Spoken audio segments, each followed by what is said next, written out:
fit. The older that we get, the faster it tick, tick, tick, tick, tick, tick, tick, tick, ticks. Time flies.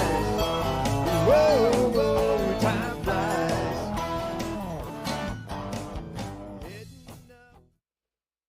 Well, good afternoon. I'm Lyndall Fraker. I'm coming to you today from the Grand Central headquarters here in Marshfield, beautiful downtown Marshfield, Missouri. This is, of course, both the national and international headquarters of the old school Times right here in Marshfield, and this is our inaugural podcast. I'm really excited about doing these podcasts. We've got a lot of history we want to capture, as the generations move on.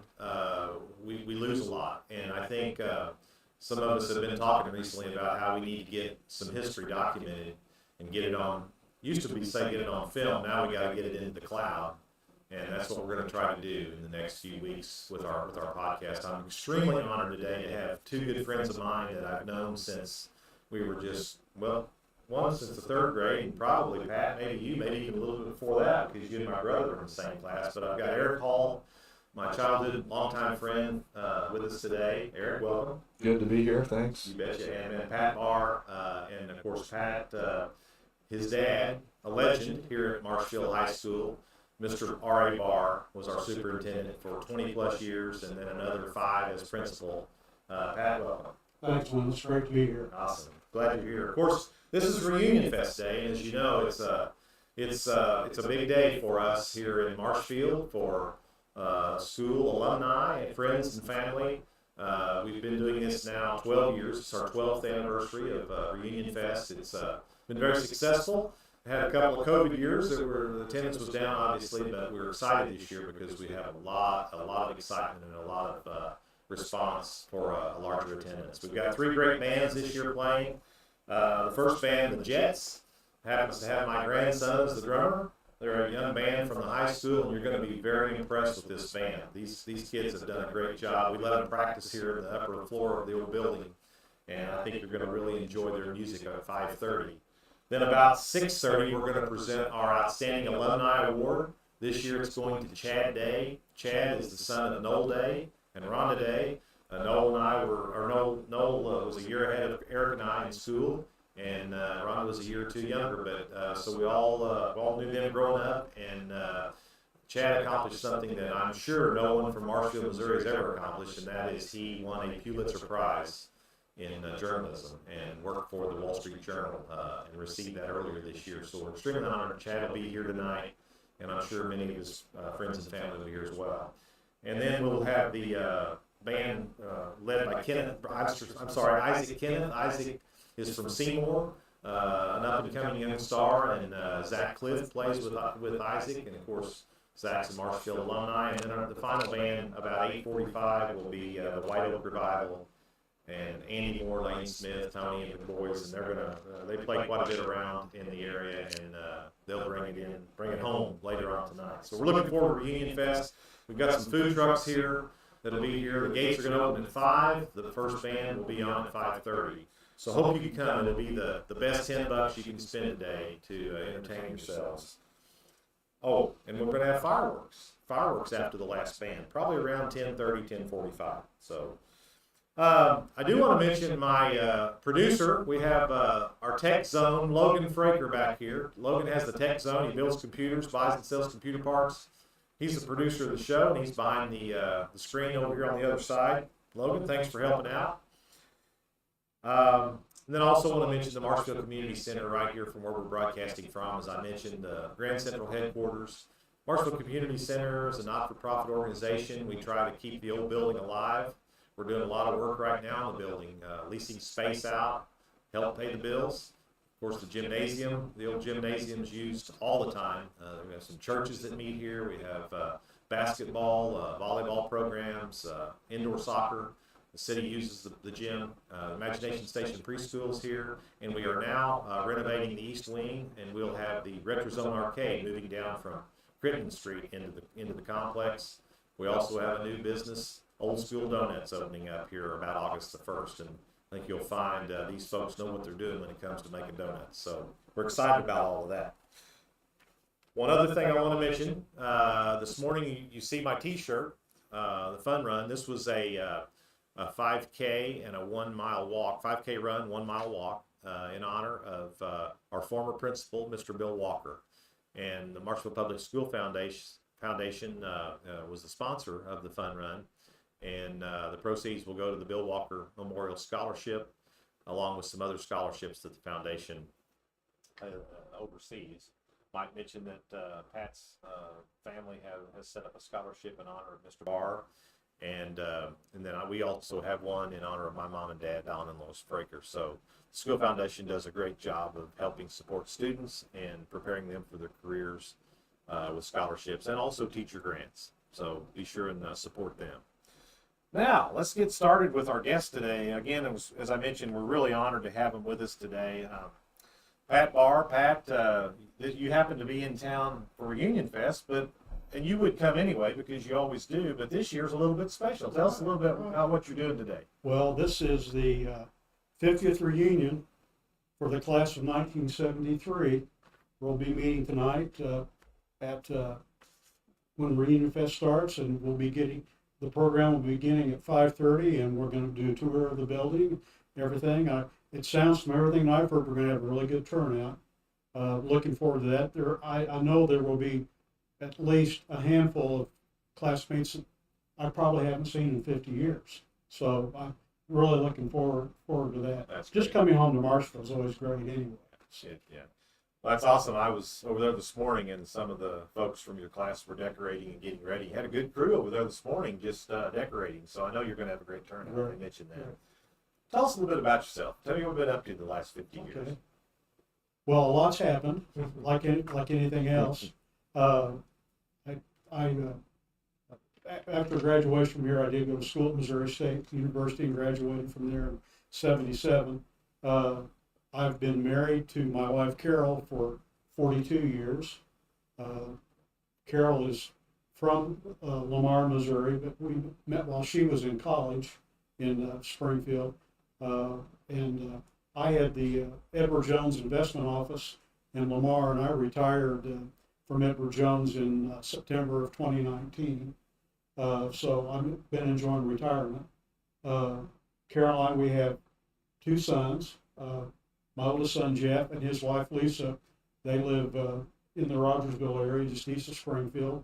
And our youngest son, John, and his wife, Kaylee, and our grandsons, Joe and Gus, and a new granddaughter, Annie, that was born on May the 1st. They live in Valley Center, Kansas, which is a suburb of Wichita. On the other side of that, it's been kind of a hectic month or so, but we closed on a house in Springfield on June the 16th, and we spent a couple of nights there at that, but it'll be good to get closer toward home and things like that. Our sons both wanted us to kind of be over that direction too, and it'll be great to be back over here and closer to Marshfield too. So That's great. yeah, so Good news to have you back close.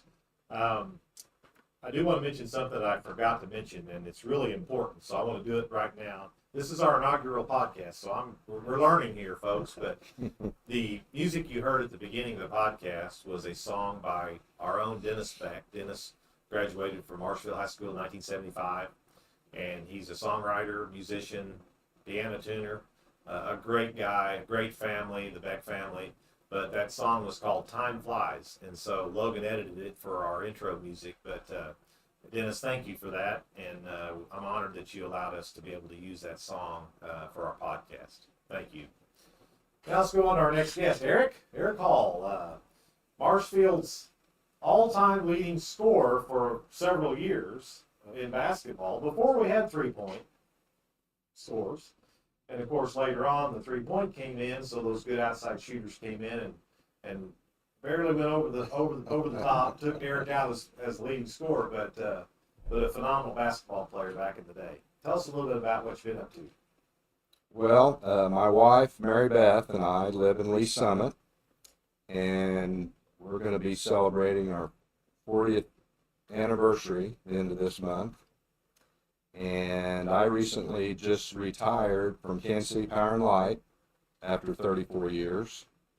And we have 3 kids, my oldest, Emily, and her husband, Jake, and her twins, her 5.5-year-old twins, Madison and Lincoln, live in El Dorado Springs, Missouri. And my middle son, Schaefer, he lives in Tampa, Florida. He's a baseball scout for the Miami Marlins.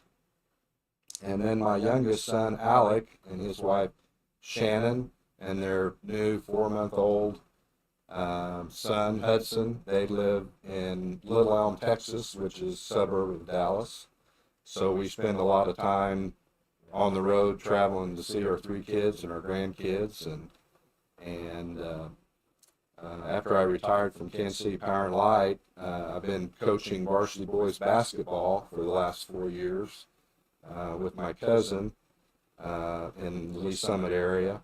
And that kind of keeps me busy during the winter months. And then in the summer, I do a little marshalling at the Fred Urbanus Golf Course in Lee Summit. So Sounds like you're staying busy. trying to stay busy. Boy, I can't believe those twins are starting school. I remember when they were born, you were down for Union Fest, and they had a little tough time getting started in life, didn't They were preemies, Yeah. and the NICU at Cox South did some miracle work, and they were 1 pound 12 ounces when they were born. Unbelievable. And they were in the NICU for 130 days. Wow. So I'm pretty impressed and with the Cox South NICU, and they're perfectly healthy now, and yeah, it was a miracle. Science is a wonderful thing. There's no question about that. Absolutely. So, Pat, now, you know, my dad was a banker, and of course I know what it was like being the son of a banker. Great childhood, good life, but I can't imagine what it was like to be the son of the school superintendent. You know, Mr. Barr was such a legend, and I don't know that we really appreciated as kids back then how good he was and how he dealt with not only students but the parents, the community. He was, you know, World War II veteran. I mean, he was just a man's man that everybody respected. So tell us what it was like growing up as his son. Well, it had its good moments and it had its bad moments, like anything else. But the expectations were always pretty high, and you didn't want to disappoint when your dad's Mr. Barr. You don't want to disappoint him either.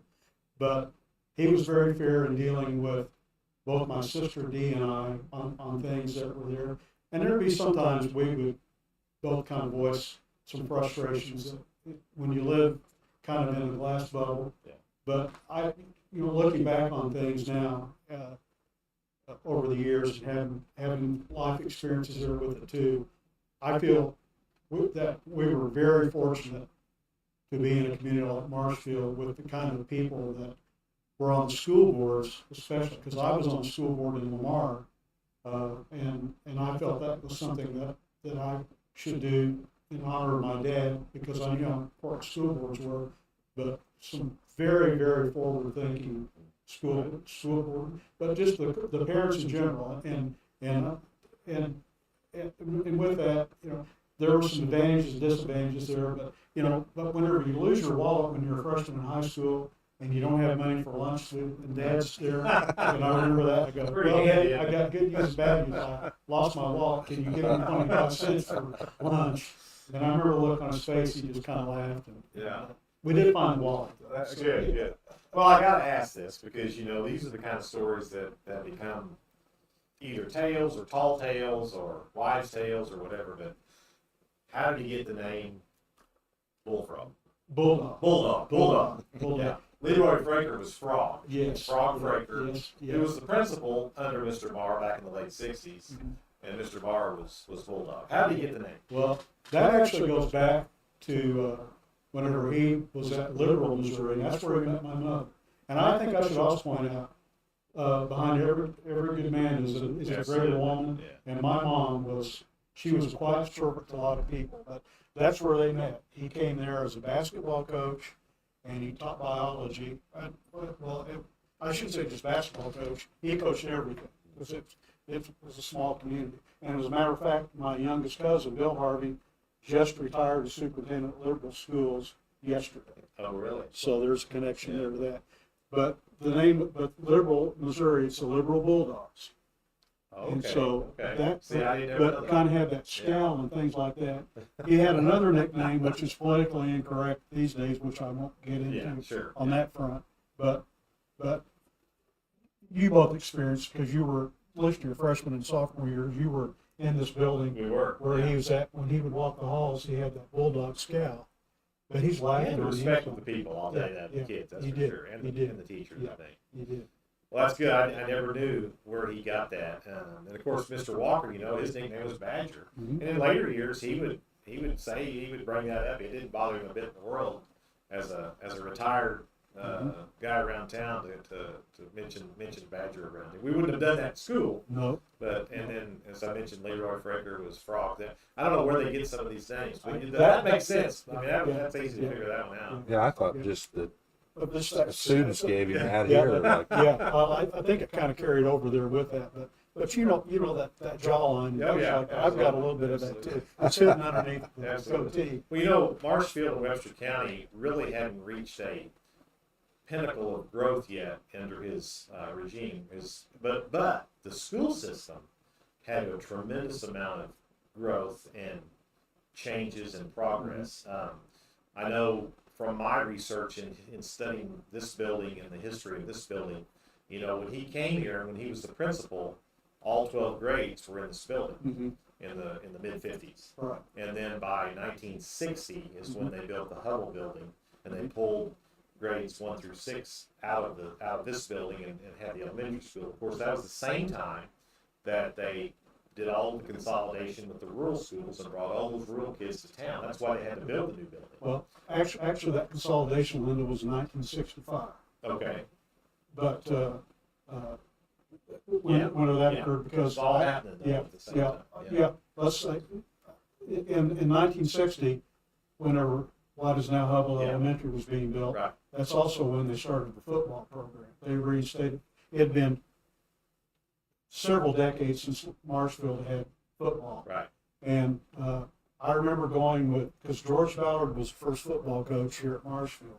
And I remember going with I would have been starting kindergarten that year, but I remember going with George Ballard and my dad over to SMS and meeting with her, and they got some used football equipment. Really? From what is now Missouri State Yeah. University. Yeah. Aldo Seaman, who was a longtime athletic director at Missouri State. He was even there whenever I was in Okay. college. But I remember doing that, and then the first year that they did have football, that was when I was in the first grade, Okay. and there was no stands where the nice stands are now.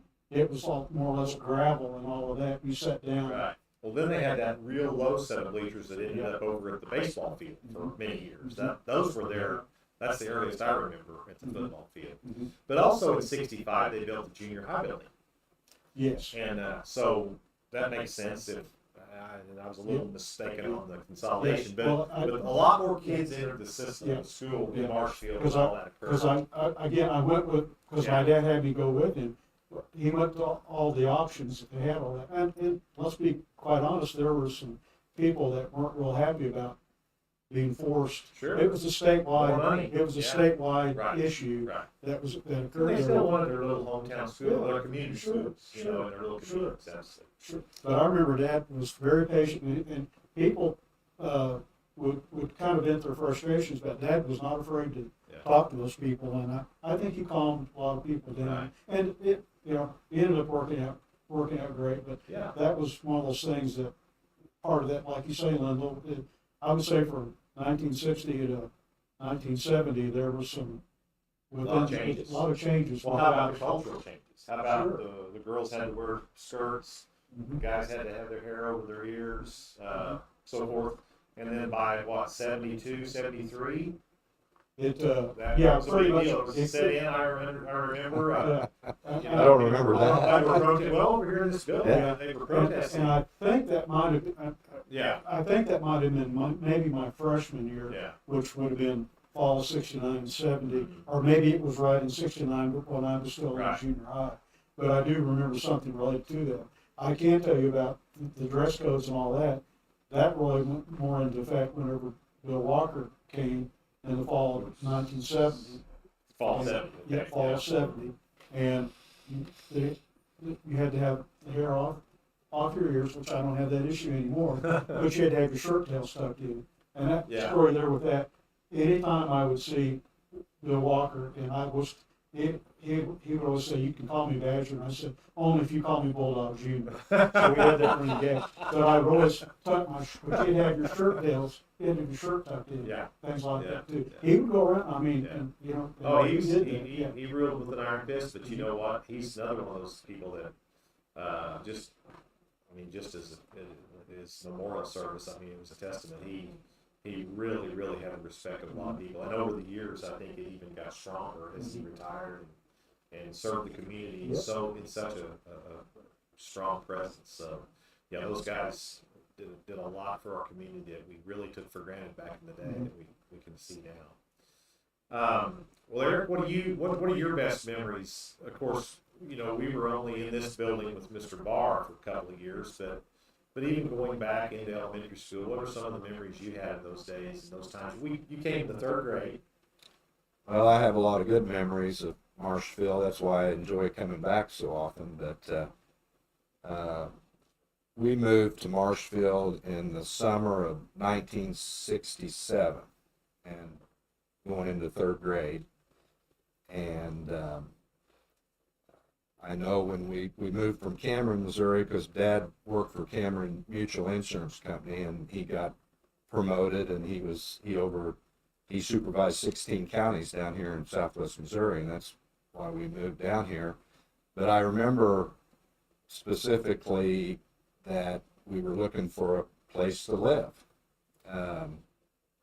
Most importantly, for Mom and Dad were to get me in a good school system. So we were looking at, I remember driving around and going to Republic. I remember going to Ozark. Of course, Springfield was in play, but I think they wanted me in a smaller school Of community. course, Marshfield was bigger than Republic and Ozark. Back then. and Dixon. And Back Branson. then. I wasn't impressed with Ozark back in 1967. I remember Yeah, that. yeah. But anyway, of course, being in the insurance business, Dad was good friends and close with Wilson Banna. You remember Wilson Banna? Sure. Glenn Young. On the square, yeah. On the square, and they, he, respected those two so much, and they kind of had some influence over Dad and thought Marshfield would be the best place. And so the rest was history. They moved to Marshfield and And your mom worked at Walmart or Ben Franklin. started Yeah. to work at Ben Franklin. Carol Yost was her First manager. first manager, and then after Ben Franklin, she went to work for Jim Foster at 5J Appliance. So So we would ride our bikes up to Ben Franklin, 10 years old, 11 years old, 12 years old, we rode our bikes everywhere. everywhere. But Sometimes in of Springfield. course, we bought baseball cards. That's what we did, and that was our goal, right? And I lived over in the Fraker edition, over behind McDonald's, where McDonald's is now, and you lived on Washington, and it was a pretty handy bike ride.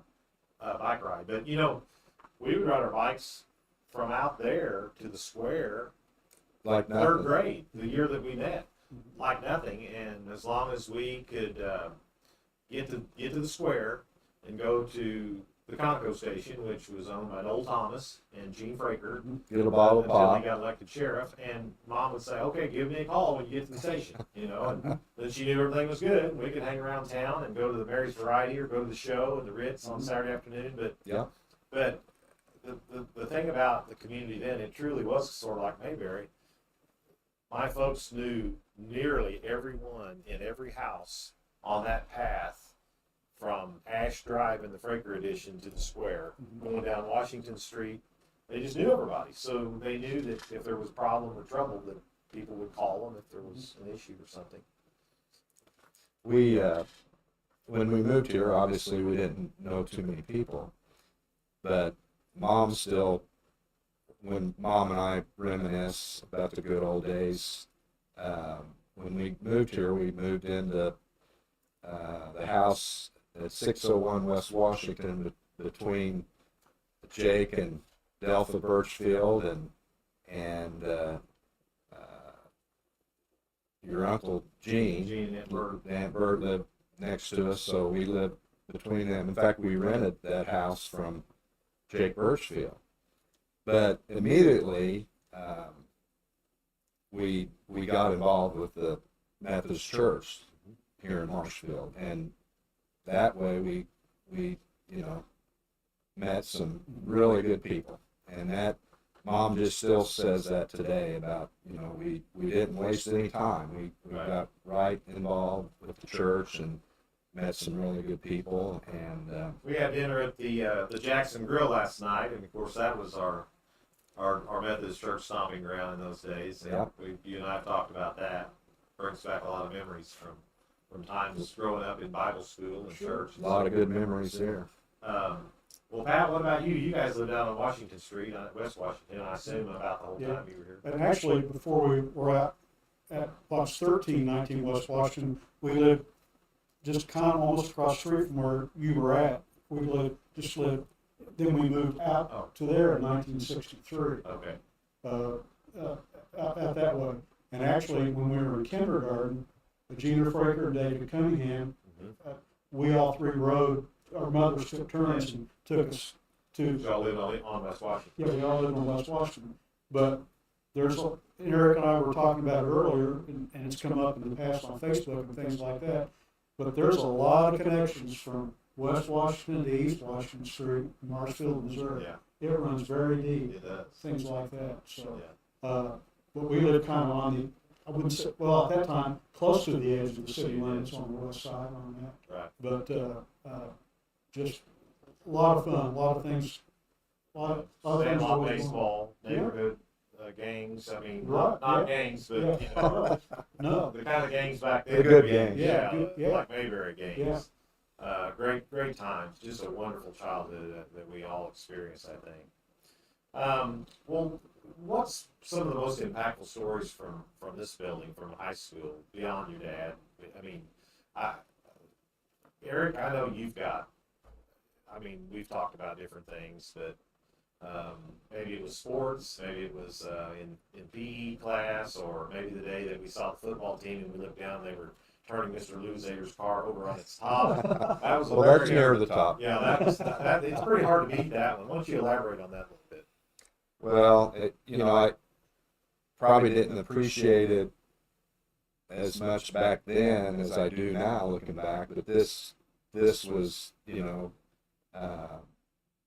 the ultimate to make it to high school and participate in athletics and clubs, and I just have good memories of this school, and we were fortunate in our class, 1977, to go to this school, this building and the new one.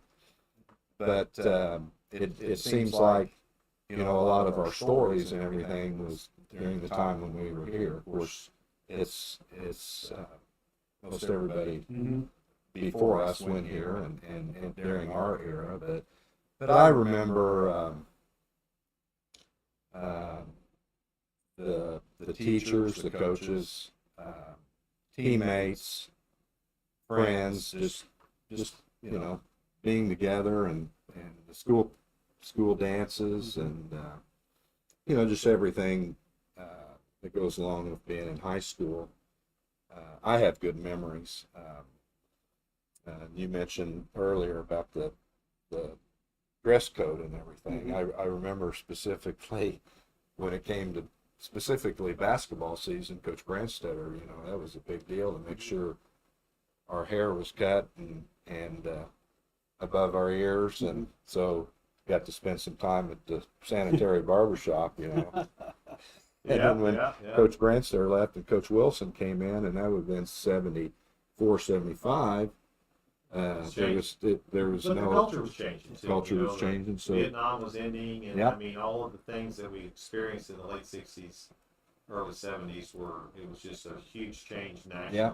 So we got to wear hair long in basketball, but just everything that goes along with it. And when we were talking about the football stadium and the new bleachers that went in, it had to, and Pat, you probably know this, I'm thinking it had to go in around 67 when we moved to Marshfield, because we had a situation occur. We went to our first Marshfield football game, and we'd just moved to Marshfield, and we were walking in the stadium, and my mom stepped on a board with a nail sticking out, and that's why I'm thinking that they had just constructed the new bleachers, because why would you be walking on boards, and that she stepped on that nail and went through her foot, and Okay. the very first Yeah. football game we ever attended. Well, kind of segueing into what you're talking about, in 1967, that was the year that Marshfield was in what was called the Skyline Conference before that. And the two biggest schools at that time in Skyline were Waynesville and Lebanon, far bigger than the others like Bolivar and Buffalo. And there were a couple others. Branson was tiny back then. But that's when the Central Ozark Conference started, and Dad was integral in getting that started. Dillard Mallory, who was the superintendent at Buffalo at that time, and I can't remember the Bolivar superintendent's name, but those three were pretty instrumental in the starting of the Central Ozark Conference, and that was in the fall of '67. Yeah. There with that, and so a lot of those expansions came about from that too. So. Well, after Mom stepped on that nail, we knew we were in a good place, Marshfield, because we didn't know that many people, but the number of people that came to her, knowing that she, stepped on the nail, was hurt, and I think that was the first time we got to meet Dr. Bryce, because she had to have a tetanus shot, and just that made us, even though that was bad that she stepped on that nail, but it was a loving, caring community, and that really made us feel welcome and fortunate to move here. I think about, in this building, I think about some of the other legends like George Ballard. We happened to be in George Ballard's office. This was his office he was the counselor. He'd been a principal for a while, I think, somewhere prior, but your dad was still the superintendent, of course. And then Mr. John Gentry, who just moved from Marshfield in the last few months to move be closer to his son and his son's family in Oklahoma. But John was another legend. I mean, he lived his entire career here, and as assistant superintendent and coach. I think he was involved in that first football. His first football, when that became the Central Ozark Conference. Yeah. That's when he became football coach. Yeah, but these guys were all just really solid, strong people that were big influences in many of our lives that we didn't even really realize. And went on to live model lives, just good students for the community, and participate in civic clubs and church and so forth. And I just really admire those guys and gals. There was a lot of teachers here in this building. Some teachers that we had were even teachers for, like, my father, believe it or not, from the 40s, and mother. Mrs. Decker was the elementary principal. She had been one of my dad's elementary teachers back then. So great people, and again, really an honor to be I'd go back to the superintendent's office. Alan Hurst was a long time secretary there, and then Frida Beck came in a little bit after that. So you had quite a quartet there in the superintendent's office there with that. Anytime I think of John Gentry, he was a great assistant superintendent. He's over transportation. But these days when schools are closed because of snow and road conditions, well, Dad and John Gentry would go out, and as I got older, I had to go out with him in case. You didn't have four-wheel drive either, did you? No, there wasn't a four-wheel drive. First was in Dad's '57 Chevrolet, which he traded in on a 1974 Galaxy 500 on 15 and a half. I never forgave him for that. But as I got older, they wanted me to go. This was early in the morning. They'd go out and physically check the roads. But just in case you get stuck, just to have somebody else to push. Did you have any influence, like, I don't want to go to school today, let's call school? I had zero influence on that. And that brings me back to another story. I'll make this real quick, too. This is related to my mother. And you both, she was a quiet lady. Sweet lady. Very quiet lady. But this was, I think, whenever I was maybe either in 7th or 8th grade, there was some guy that came to our house because school had not been called off, and he was all irate. I guess he knew where we lived, and he banged on the front door and stuff, and he was just yelling. You know, my mom was standing, and my mom was 5'2", not a statuesque lady at all. But she said, if you have an issue with that, you need to go down to the superintendent's office. But don't you set foot on this front porch ever again. Yeah. And I've never seen my mom ever get that way, but she stood her ground with it. And the guy, I remember the guy just, he didn't expect it. I don't know what he was going to try to prove anywhere. But That was good. Yeah, that's really good. Yeah. Well, guys, we've got, we're about halfway through the hour, a little bit past, so we've got a lot of time. If you can think of some other stories or if anything else you want to talk about. Again, this is brand new, and we're all learning, and we're all we want to make sure that we capture any moments that are out there. I was thinking about the expansion we talked about and the progress that was made under your dad's regime. You know, the new high school, the high school that we graduated from, it's now the junior high, was built under his regime. 76, 75 was the last class in a high school class to graduate from this building. I was thinking the other day about the heat in that gym. You know, we have air conditioning in the old gym now. It was put in, the school foundation helped put that in 10 years ago. I got a grant from Webster Electric and raised some money and got that done. And that's been a tremendous help to serve the community by having air in there, because you could not stand that gymnasium in weather like this. You just couldn't do it in the summertime. But that class of 75 was the last class to graduate out of this building, and graduation was always in that gymnasium. And I can remember, even in May, those graduations with 1,500 people in there, you know, it would be just like an oven. I mean, terribly hot. And I guess we didn't think any more of it back then. Just like being in the classrooms and things like that. Right. You know, you might get a paper towel, you know, it's cold water, and That's right. you know, put on your forehead. And the other memory I have of the gym, of the old gym, probably the most vivid memory, is walking in the front, and the FFA boys were right there in the front lobby with the popcorn machine. You know, it had the old red top on it. The old plastic was kind of yellowed and from all the butter over the years, and plug in right there at the front door. But that smell, walking into that gym, I mean, you literally had to buy a bag of popcorn because you couldn't resist it. And then walking on into the gym, and it would just be packed for a boys basketball game. Yeah. Eric, you and I, we would sit together as 4th, 5th, 6th graders or junior high age, and you know, the boys ahead of your, you know, maybe 72, 71, the 70 guys, you know, Jerry Miner and Dave Replogle, and those guys were all playing basketball, and they had some pretty good teams. Yeah. I don't think they ever went to state or anything, but they did have some good teams back then. Yeah, no, there was something special about that old gym that we, when we were in this building, played in, and the new gym at the new school that we got to experience. That was nice, new and shiny and everything, but there wasn't anything like, you know. And you played on the court. You knew the feel. And it was a good feel. And don't forget the stage band. The stage band, I mean, it was, and the acoustics in there when it was full of people were unbelievable. I mean, that band, it was just like being at a jazz concert. It was a good place to play for sure.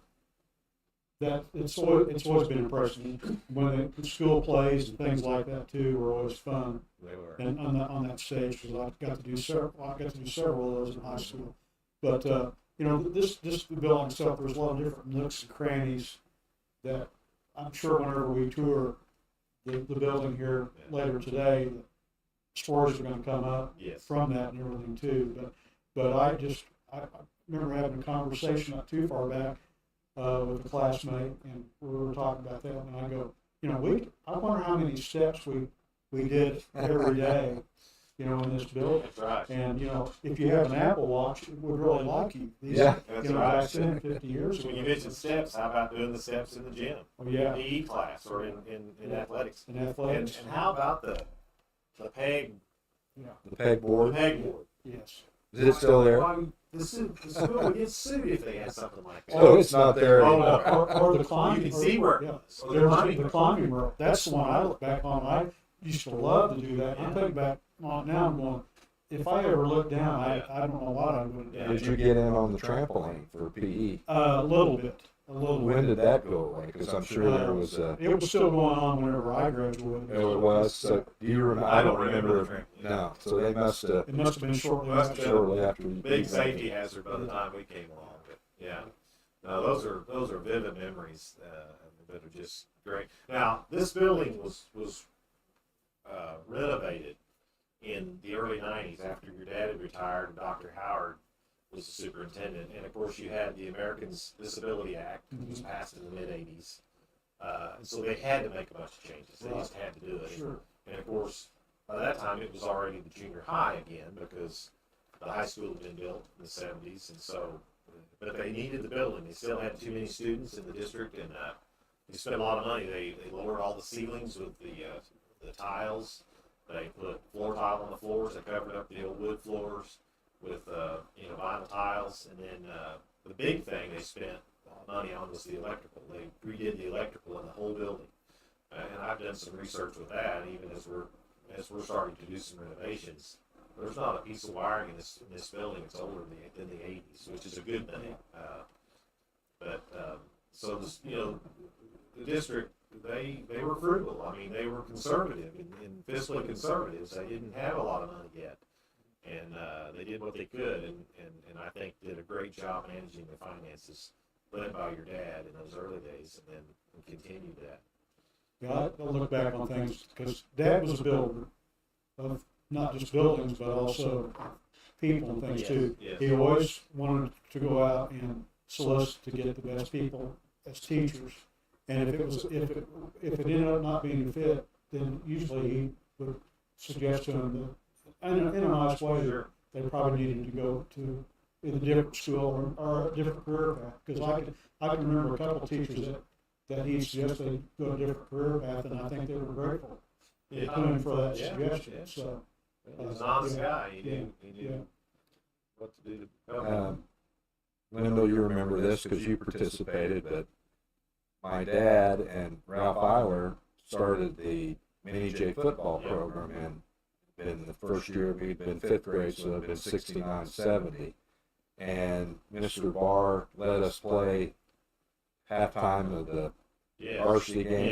Yes. So at halftime, and I don't remember if how much time we got and how that incorporated with D. Lewis's band performance, but we got to go out at halftime and put on a little scrimmage, and that was pretty neat. We were on I don't remember the name of our team, but it was the blue team. Oh, well, it was the blue because we had blue jerseys. They were kind of a metallic blue, and the other team had black with yellow helmets. Yeah. Our helmets were white.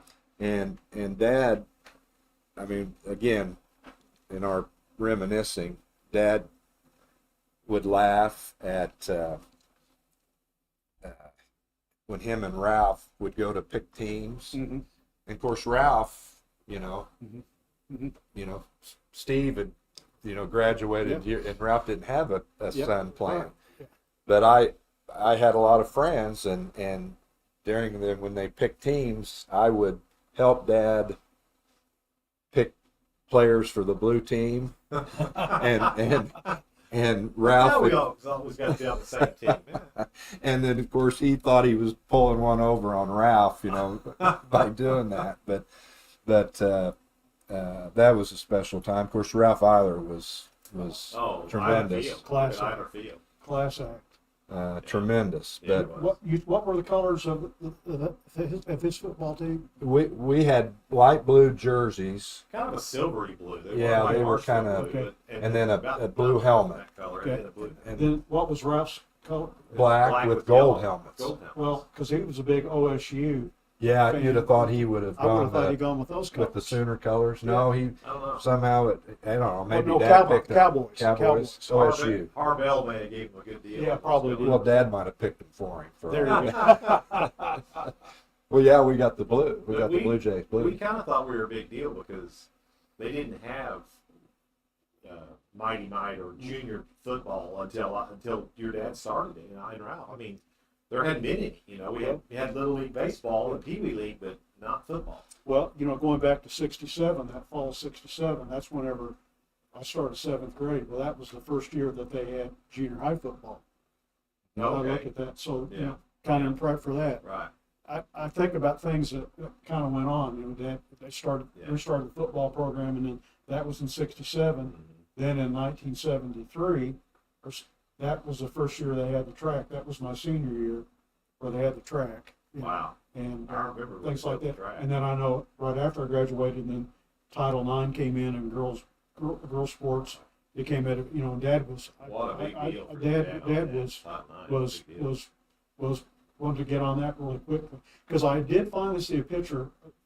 This was at Liberal, but he had actually coached the girls basketball team back in the late '40s, early '50s things, and I just ran across that picture as we've been going through things and all that. He wanted to be as fair to as many people as he could, but you know, unfortunately, back in my time on that, the only thing that girls really had was either cheerleading or volleyball. Yeah, sure. And then it was like club softball in the summer for that. And I think about some of the girls that were in my class or in front of me, things like that, and I'm kind of going, yes, I know the Lady Jays basketball back when the Howard girls were there and things like, well, even before that, but just with all that, I'm kind of going, there probably would have been some very good championship girls teams in other sports. Oh, there, Christy Lewis Jones last night at School Foundation, or Thursday night, we had a little meeting, and she's on the foundation board now. You know, she was a tremendous athlete, but it was before Title IX, and didn't have the opportunities. And there were many back in those days. Well, guys, what else comes to your mind about the old days and or about Marshfield in general? You know, Eric, we rode our bikes around the square, and you know, you had pick and pay. We'd get an icy and go to the Ritz. We had it all, didn't we? Conoco station, and you know, I remember the stories that I heard from the older generations. You know, of the garbage can cafe and the night that, and I'll have some guests on later on that had firsthand information on some of this, but you know, the antics that went on in our town around Halloween. You know, there's a lot of that. Hay bales lit on fire on Jackson Street and things like that. I believe it was either my freshman or sophomore year. This would have been, it was like UFOs over Marshfield, and it was laundry bags, clothes bags that had been fixed up with a candle, and where they would rise like that. Yeah. And they did it all at night. And I just remember that. I remember that story of that. There's been there's been some posts about that from a couple of people from class of '71. I think they were probably the ones that were more involved in all of that. But I remember it said, well, it was a science project. That's all we were doing.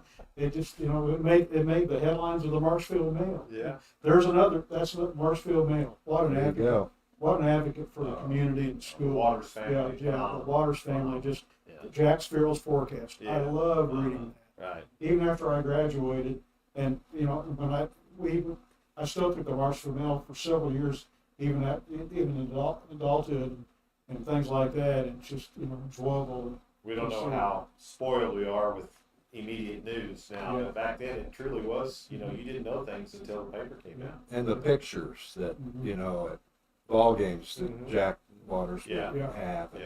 I ran across an old Marshfield Mail, and I in a scrapbook, and I don't remember what year it was, but I couldn't believe that thing was about that wide. So you could just imagine all the news and pictures and stuff that filled that with the paper that wide, bigger paper. Yeah, absolutely. And no, Jack Waters was the best. And then when we started talking about businesses and everything, how about eating at Johnny Andrews Cafe? Oh, Johnny Andrews. Going and eating at Shorty's. Yes. The big wig, Eric. Your dad would travel on Wednesday nights, and you would frequently invite me to eat supper with your mom. Yeah. You at the big. We're going to the big wig. Big wig. It's Wednesday night. Yep. Yes. That. Dairy Princess. Dairy Princess is another one. You know, being out on bikes, you know, going all over the place, And you know, your brother was one of them too, but we'd be on bikes all over the place. But you go by the Dairy Princess and, you know, get a cherry Coke or something like that. Yeah. Another thing too, sometimes when I come back from the old swimming pool, come back, I'd stop at Brooks Gas and get a cold bottle of pop and visit with Vina Brooks and stuff. And that was kind of, you know. Vina was a good visit. Oh yeah, she was. She was never lost for words. Great lady. Yeah. You know, we moved from Cameron to here, and Cameron had a brand new swimming pool. Mm-hmm. And we moved here, and Yeah, the OWPA. Yeah. I mean, I thought, this is the pool? Yeah. This is the city pool? But I grew to love it, but I'll never forget that water coming over the end of the pool when it, you know, in up the the high diving dive where it board. was located, you look down and each turn the fence was like 2 feet Yes. over. But when people going off splashing, that water just Come on. fly off the end down in those old Yep. restrooms and locker rooms. They'd be flooded. They'd be flooded. Yeah. That's right. But that was, I go, wow, this is something. And And of course, we had Little League at the fairgrounds, and Mm-hmm. and the field, you know, home plate was here and center field was here. You know, If you Yeah. had, Rodney Young and a couple of guys could hit the barn with a home Greg run. Vestal, Greg Rodney Vestal. Young. And Greg will be here tonight for your reunion, hopefully. we hope that's the case. But Mad Baseball, that was quite a Right. operation, you know. Well, Jim Trantham and Todd Tom was Nunn in the and town, and Jim, yeah, absolutely. those uniforms. I mean, I thought I'd gone to heaven when it came to Marshfield and handed out those old what were they? Heavy cotton. heavy cotton, Yeah. heavy cotton. But And you the were cool. You were advertisement, cool. Had that MAB emblem, and you'd have on the backs would advertisement be on the the back. Your advertisement. pinstripes. Yeah. and foul balls into the across the road. Watch for cars. Mm-hmm. They'd say over the intercom, Mark West, watch for cars. And the baseballs would go in that creek, and it was always, you know, Right. running water through that, and those were the classic They were.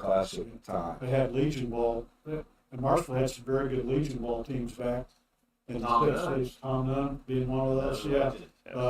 Had some really good Legion teams that played down there too. Just kind of incredible. Lineham Texaco was always the sponsor. Mark Lineham Texaco. Trantham and Tom Nunn. Trantham was the general manager, and Tom was the manager, or something like that. I think Tom went to Crowder, played baseball at Crowder maybe for his first 2 years, and then the University of Missouri his second 2 years. But I think Tom Nunn still holds a few records at Mizzou, Really? baseball records. Wow. Yeah. He was a great mentor. I mean, he taught a lot of boys how to play Sure ball, and I remember one time we had a ball field over there where I lived in the Fraker edition, and Mhm. the older boys, my brother, and Yeah. you could have been Yeah, there. I was there. You know, Oh, you yeah, guys yeah. played, and Tom would come over there and coach them and help them and teach them, and of course here I'm just a kid. I'm probably 4th grade or 3rd grade or something, and I'm just hanging out, and he would look over and say, I remember one time he said, "You want to play?" And I said, "I'm just hanging out." And he said, "Never too young to play baseball. Never too young." I was kind of never too young. You know, it just kind of caught my attention when he said that. He was real good with all kinds of kids that way with it too. But over there, we had a lot of good ball games over there at that field. I remember that. I remember Tom, he pitched a few times, and he'd throw some off-speed pitches and stuff like that. And I'd never seen anything like that in my life. Yeah. You know, trying to hit things like that. Yeah. Great memories. That was the same field that we were playing on the night that Neil Armstrong and Aldrin landed on the moon. Okay. And our moms were in one of the houses right there next door. They'd all kind of joined together and watching the television, you know, the old snowy black and white. And they come in there, they come out the front door and holler and said, "Boys, you better get in here. They're getting ready to land." Mhm. Of course, we all run in there, you know, and everybody was sitting around the TV and Yeah, right. Exactly. giant sap. Yeah, it was 1969, July the 11th or 17th or something like that. It was in July of 1969. Right. because I was in Wichita, Kansas at that time. Yeah. At Ann's house. Yeah. Yeah. What year did the Ritz Theater close down? Oh, it was already closed when we graduated. I think but it closed. I think it closed in right after I graduated in 1973. Yeah, I'd say I'm that's sure. about right. Because I think I went to the last showing they had, if I remember right. Is that Pretty right? sure. Yeah. Sure. Yeah. I remember, and I don't. You guys might remember what year Bonnie and Clyde came out. Oh yeah, 67. But anyway, I wasn't allowed. Bill and Jackie took me Yeah. with them to Bonnie and Clyde, Mhm. but I didn't sit. They put me in the floor Oh. because they The Max realized scene. that they didn't. I don't know how old I was. Had to be Well, fourth grade, maybe. You'd have been probably 8, right? In 67. Maybe, yeah. Whenever, early, we hadn't been here very long, but I went with them in the movie, We weren't allowed. I remember that. but they realized early on that, well, we can't, Yeah. he can't see this, and so I spent most of the time in the floor.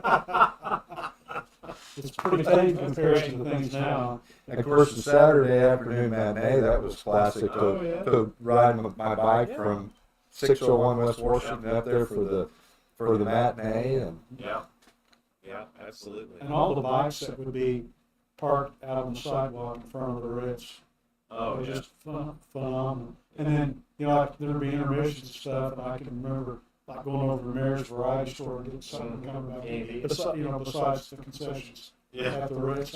No offense, no offense. Well, cheaper they than weren't what you bought. they weren't the same. No, they weren't the Casey same. could deliver. Yeah, yeah. That's right. Yeah. And then, of course, that was in the afternoon, and then by about 6 o'clock that evening, here come all the cars, all the cruisers coming to the square and backing in and sitting there and watching, there'd be 100 cars around the square on Saturday night in those days. High schoolers and Yeah. guys burning rubber on the square and Making their route out to the spur, yes. going yes, out that yes. way. And when the townhouse, Yeah, when because it it came in fall of '72, yeah. I remember that was another route, so you gave that loop.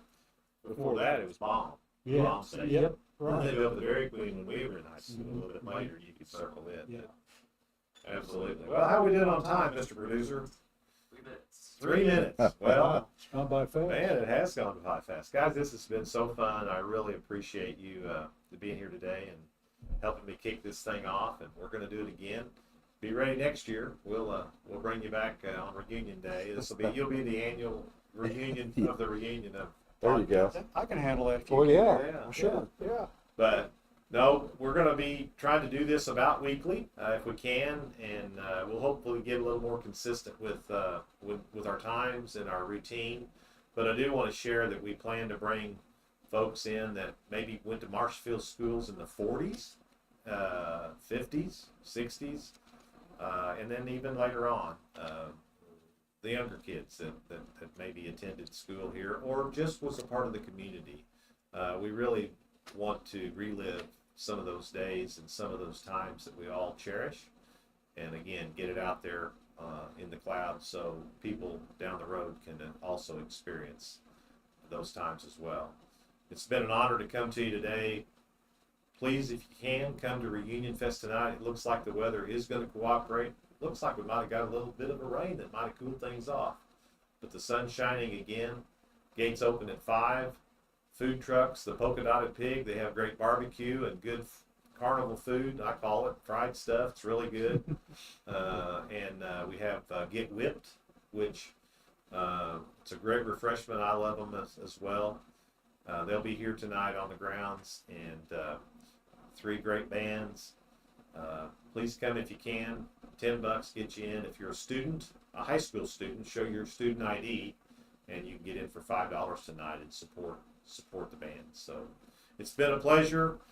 Thank you, Logan Fraker, Tech Zone producer, for all your work on this today. And we'll see you again next week, and we'll try to have a couple more interesting guests. It'll be hard to top these 2 guys, but guys, thanks again. Thank you, Lyndall. We'll look forward to Logan. to talking again soon.